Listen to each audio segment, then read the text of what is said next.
আসসালামু আলাইকুম। BD legal consultancy এর পক্ষ থেকে সবাইকে শুভকামনা। আজকে আমরা জানব পুরনো দলিল বা দলিলের নকল তোলার সঠিক নিয়ম 2026।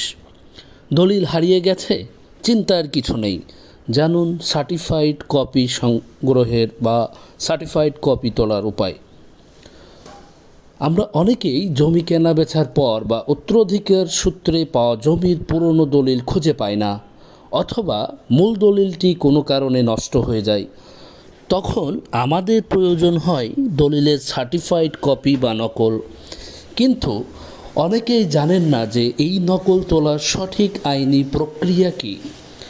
আজকের ভিডিওতে আমি রেজিস্ট্রেশন আইন এবং সরকারি নিয়ম অনুযায়ী আপনাদের জানাবো কিভাবে আপনি পুরনো দলিল তল্লাশি করবেন এবং এর সার্টিফাইড কপি হাতে পাবেন। পুরো প্রক্রিয়াটি জানতে ভিডিওটি শেষ পর্যন্ত দেখুন। দলিলের নকল পাওয়ার প্রথম ধাপ হলো তল্লাশ বা সার্চ করা। সরাসরি নকলের আবেদন করার আগে আপনাকে নিশ্চিত হতে হবে দলিলটি ওই নির্দিষ্ট রেজিস্ট্রি অফিসে আছে কি না। নিয়ম 1, নকলের আবেদনের আগেই নির্ধারিত ফি জমা দিয়ে তল্লাশি ও পরিদর্শনের জন্য আবেদন করতে হয়। ব্যতিক্রম: যদি আপনার কাছে মূল দলিলের ফটোকপি বা মূল দলিল থাকে, তবে অনেক ক্ষেত্রে তল্লাশি ফি এর প্রয়োজন হয় না। কোন বই থেকে কোন নকল পাওয়া যায়? রেজিস্ট্রেশন আইন 1908 অনুযায়ী সব দলিলের নকল সবাই নিতে পারেন না।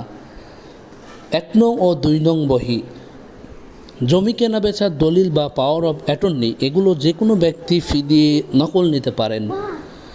3 নম্বর বহি, উইল বা ওসিয়ত, এটি গোপন থাকে। দাতা জীবিত থাকলে শুধু তিনি নিজে, আর মারা গেলে যে কেউ ফি দিয়ে এটি সংগ্রহ করতে পারেন।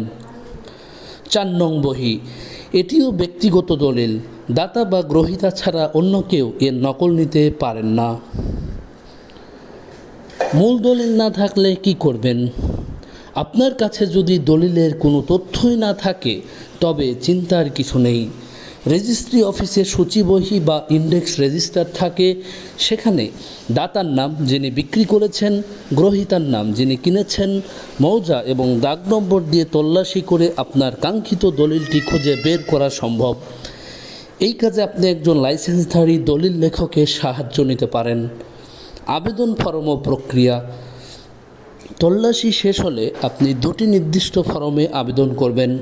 36 নম্বর ফরম তল্লাশি ও পরিদর্শনের জন্য, 37 নম্বর ফরম দলিলের সার্টিফাইড কপির জন্য। মনে রাখবেন, একটি আবেদনপত্রে কেবল একটি দলিলের নকলের জন্যই আবেদন করা যায়। বিশেষ সতর্কতা: একটি বিষয় অবশ্যই মাথায় রাখবেন, পে অর্ডারের মাধ্যমে ফি জমা দিলে সেই পে অর্ডারটি যথাযথ